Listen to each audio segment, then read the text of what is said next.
Good afternoon, nearly good evening, everybody. I'm sorry I'm holding you up to start drinking beer. I know this is beer time, so I'm going to try not to make it too long. I won't feel offended if you try to reach out to the bar and it's open and you bring a beer, but don't miss the presentation. I really thank the team that has accommodated this presentation at last minute. So I'm actually closing down this conference today. I'm going to talk to you, well, first of all, I have to thank the AfA. I think it's a very special conference for me. My first AfA was in 2005, so nearly 20 years ago. And I was invited to that conference in Singapore by Luis from ACRES. I think he's been here today or yesterday, maybe. And also where I met Alan Knight and the team at International Animal Rescue. And, you know, since then, we've been together helping a lot of animals in Indonesia. Hundreds of animals, hundreds of orangutans, macaques, and slow lorises. But today I'm going to talk to you specifically about the slow lorises. The talk today is a positive one, so I'm going to leave you with a smile for the last presentation of this conference. And basically, and I have here the slow lorises, just to start with. For those of you that might not know what the slow loris is, it's a really cute primate. They are prosimians. They are nocturnal. They are nocturnal primates, and they are one of the only venomous primates. As cute as they are actually so popular in the illegal wildlife trade. People like to keep them as pets. They have big, beautiful eyes, and when people see them in the markets, they just want to buy them. So the slow lorises have been the most traded primate in Indonesia for many years, and especially the beginning of in early 2000. Slow lorises were very common in markets. They were sold everywhere. There were big confiscations of slow lorises, and people traded on lorises offline and online as well. Probably only the macaques, the long-tailed macaques, are another species that is even more traded than the slow lorises, but we saw a large number of slow lorises sold everywhere. And actually, as you can see in one of the pictures here, when slow lorises are caught from the wild, the traders used to cut the teeth using nail clippers or using wire cutters. So basically to prevent the owners of these animals to be beaten by them. Because when they bite, they have a venom, and it can be quite painful and sometimes even dangerous. The good news is that now we don't see that trade how it used to be anymore. And in 2008, we started rescuing slow lorises. We opened up a rescue center for slow lorises where we could do the rescue, rehabilitation, reintroduction, but also sanctuary for those slow lorises that couldn't be released into the wild. And in this graphic that you can see from 2008 to 2011, the number of slow lorises that were coming into the rescue center was so large that we were completely overwhelmed. It only took like about 1 or 2 years when we had rescued so many slow lorises. We were up to capacity at the rescue center. We couldn't rescue more. So actually, within 2 years, we already had to reduce the number of lorises that we were rescuing because this was too overwhelming. There were people handing over their lorises to the center. There was confiscations done by the authorities. And we couldn't really cope to reintroduce them to the wild, especially because the ones that had their teeth caught couldn't really be rehabilitated into the wild. So this is when we realized that actually, if we wanted to rescue, we wanted to conserve, to preserve the species, we had to do something to stop the trade. The rescue of the slow lorises was not the solution. We had to do something that holistically could look at the problem of the illegal wildlife trade and stop the trade altogether. And this is how, in 2012, we started a holistic approach for the conservation of slow lorises, what we call the triangle approach. First, supporting the law enforcement agencies, and I think also the minister mentioned this in his talk, is so important to have good policies at the country level, where the authorities are going to help us to tackle the problem of wildlife trade. Second, public awareness and education, sometimes using the stories about the law enforcement, and providing sanctuary. Because if the authorities don't have a place where to put the animals that are being confiscated, well, it's very difficult for them, and they will end up not wanting to do law enforcement or to do any operation to save these animals. So back then, we had the question, so if there are so many lorises in the trade, who is really buying them? Who is really selling them? We need to get to know the supply chain and also understand more about the demand, why people want to keep slow lorises as pets. So this is just a graphic of the sanctuary. It started in 2012 when we started this holistic approach to 2022. We have rescued over 1,342 lorises, so in just 10 years. But if you can see in this graphic, we started pushing through these law enforcement efforts. In 2013, we got many confiscations. We actually had one confiscation, just one time alone, we received 238 slow lorises. So we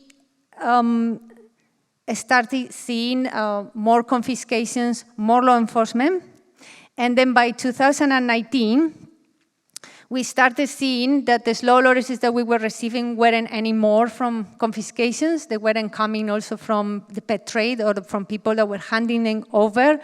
But actually, we started seeing lorises that were coming to the center for other reasons. So basically, we managed to stop the organized crime in slow lorises. And the slow lorises that we have received since 2019 are actually mostly electrocutions, lorises that get electrocuted. So the law enforcement efforts, we push through. Obviously, we cannot do, because this is only up to the authorities. We help the authorities by doing a lot of capacity building, working with the police, working with the Attorney General. We provided also data from investigations and intelligence data, and we assisted also in the handling and the rescue of the confiscated animals. That's super important, because otherwise the authorities don't want to do these confiscations. And we also support court cases, basically trying to push through the maximum penalties for the perpetrators. So for that, we also had to monitor the trade, and we were conducting investigations and collecting data from markets, physical markets, up to 73 wildlife markets. We also had to collect data from the online market trade. And also we looked at the data from the law enforcement operations. So we could understand the trade dynamics. In that period of time, in these 10 years, 2012 to 2022, we collected data from up to 4,803 slow lorises on sale. Some of them in physical markets, but most of them in online markets. And actually, one thing that we identified is that when we started pushing through the law enforcement efforts, we saw that the if you can see in the graphic in the left, is those the physical markets. The number of lorises in the physical markets enormously dropped. It dropped massively in the first few years. But what happened is that then the trade went more undercover, and it started to grow the online trade. So at the same time that the physical markets were being kind of like, there wouldn't be any lorries in the physical markets, the online trade increased. And we know that online trade is even more difficult to stop, because sometimes it's more difficult to identify the perpetrators. So we also see here, when we were monitoring the law enforcement efforts, and if you can see in those bars, the blue is only seizures, red is seizures and arrest, and green is prosecutions. We saw an increase in the prosecutions as we were working with authorities and doing a lot of capacity building.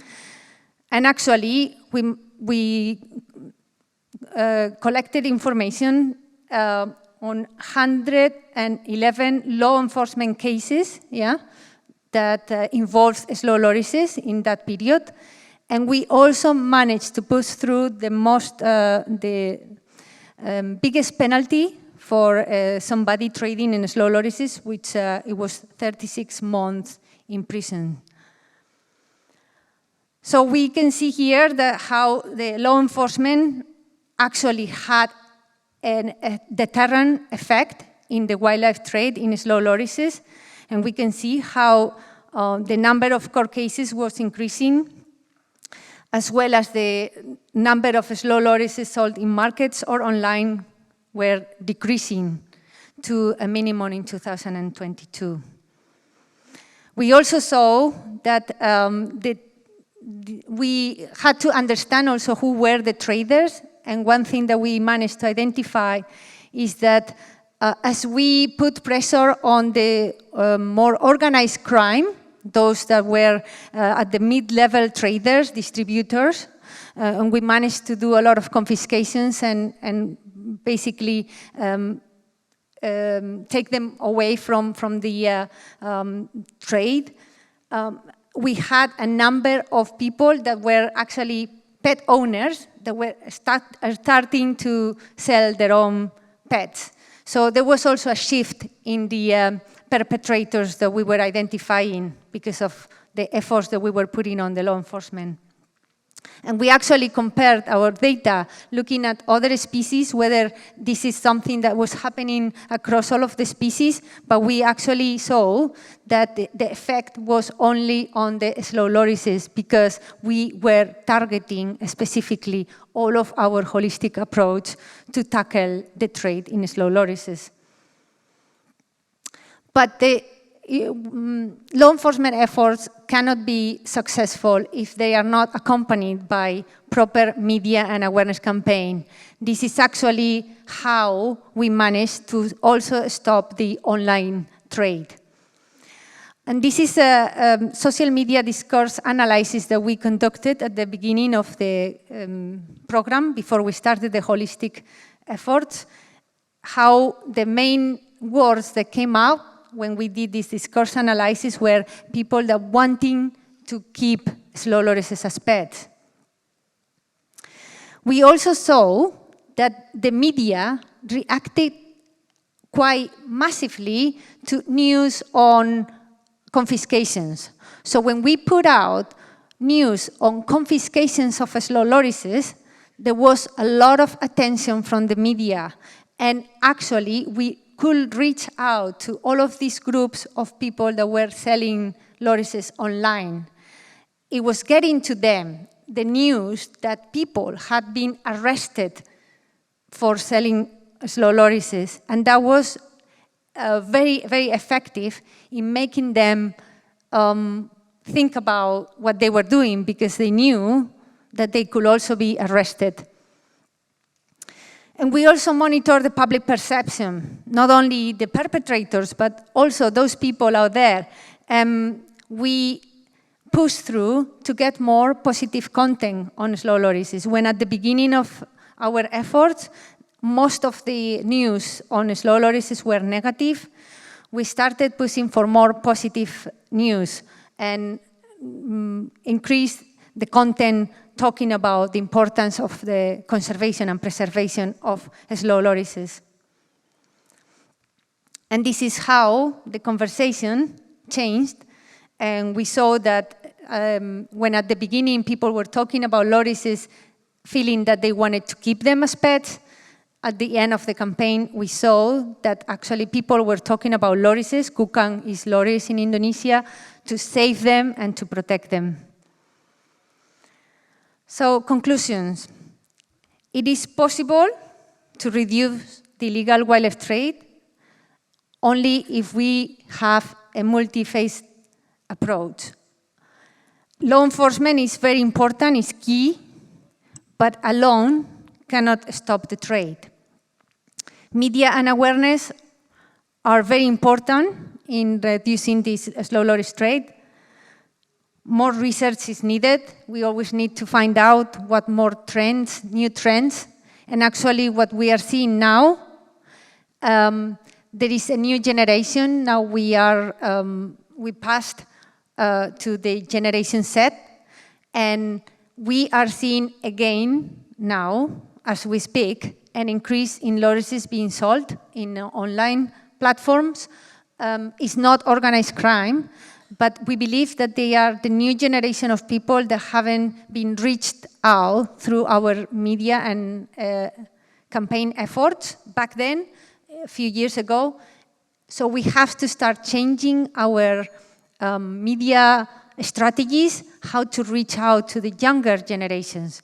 So basically, what we are realizing is that we never, ever really can stop and say that the problem is solved. We have to keep working on it because, you know, there are new generations of people that need a different type of education, different type of campaigning and media, and we have to reach out to them too. So the media efforts can never, ever stop.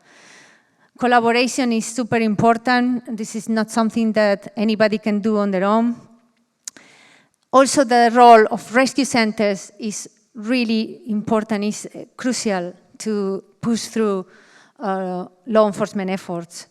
The long-term commitment, of course, I think this is clear when we have been working on this conservation of slow lorries and the rescue and the protection efforts for slow lorries for over 15 years. I don't think that this is something could have been done in any time shorter. And this triangle approach, because wildlife trade is a complex issue and has to have complex solutions as well. Keep monitoring, as I said, to identify new trends of wildlife trade.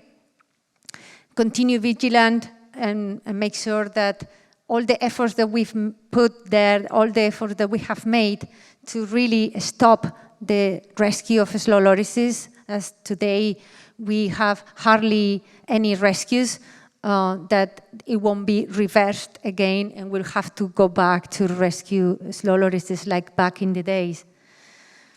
And even though we know that we will never stop the trade completely, I think by stopping the trade, we can save many animals that if we don't save them before they have to be rescued, sometimes it's already too late.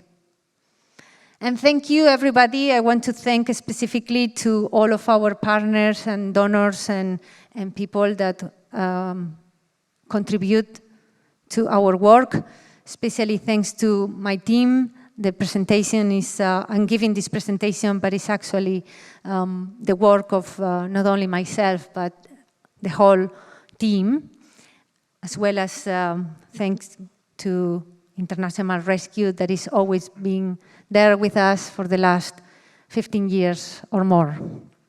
Thank you very much. All right, thank you, Karmele, for closing the whole conference with a very, very sweet final session about the slow lorries. Are you open to questions and answers? Karmele, okay. We do question and answers? Yes. Yep, all right. Are there just any questions for Karmele about her session? or anything at all related? Yeah, there is a question. Oh, okay. But I think you need to go to the microphone, then we could hear you clearly. Please, thanks.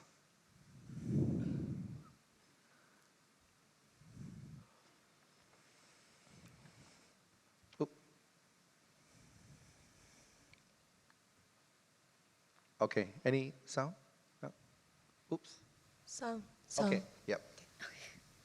Hi, thank you for the talk. My question is that with nocturnal animals, especially, there's a lot of misrepresentation and very little information to the common people. And especially with lorises, there are a lot of traditional beliefs and cultural practices associated with them.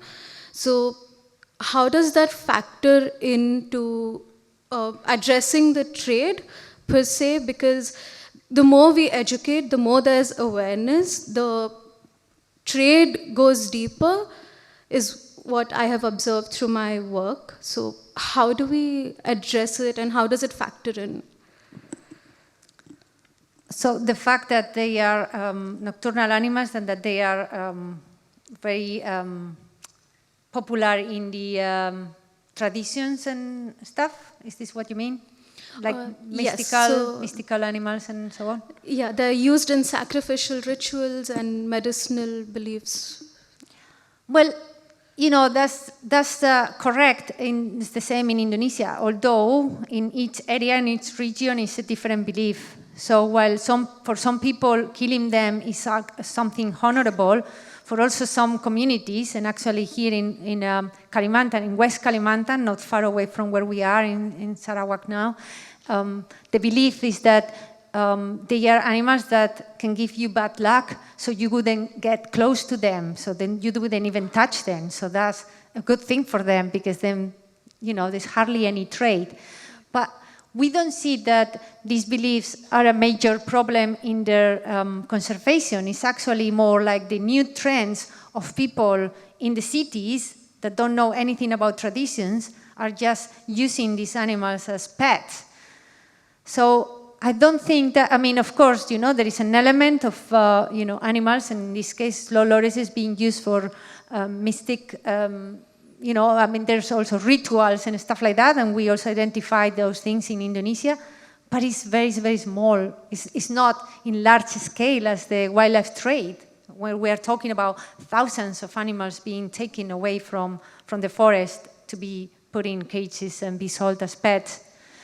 So I think while, you know, I think everything has to be looked at, I don't think that, at least in Indonesia, this is a big problem. Thank you. All right, thank you. We are open for another question. Yes, sir. Besides the domestic market for slow lorises as pets within Indonesia, did you detect any cases of them being caught for export to other countries? And which other countries where is the demand coming from? Well, we have seen mostly only local trade. I think the local trade has always been so big that, you know, I think the traders didn't have enough incentive to send slow lorises abroad. There was a confiscation. Once we managed to pretty much stop all the kind of like organized crime within Indonesia on slow lorises, we had in 2019, that was the very last big confiscation that we had. It was actually somebody trying to ship slow lorises. If I remember correctly, it probably was Japan. I think it was Japan, but I don't remember exactly. But that was the only confiscation. In all these many years, that was the only single confiscation of animals that were going to abroad. And I think it's because we had managed to put so much pressure on the local trade that then they were trying to maybe export them somewhere else. But it hasn't been the main problem all these many years, and we haven't seen any confiscations or or exports of slow lorises. Probably there are other species that are maybe more high profile, that have much higher value in the international market, like orangutans or tigers or other animals like that. All right. Okay. Thank you, Karmele, for answering the questions. And ladies and gentlemen, we'll have to move on to the next session to get ready. Yeah. Oh, you mean the bar is being open now? Of course, it's open. Yes. The most important part of the day.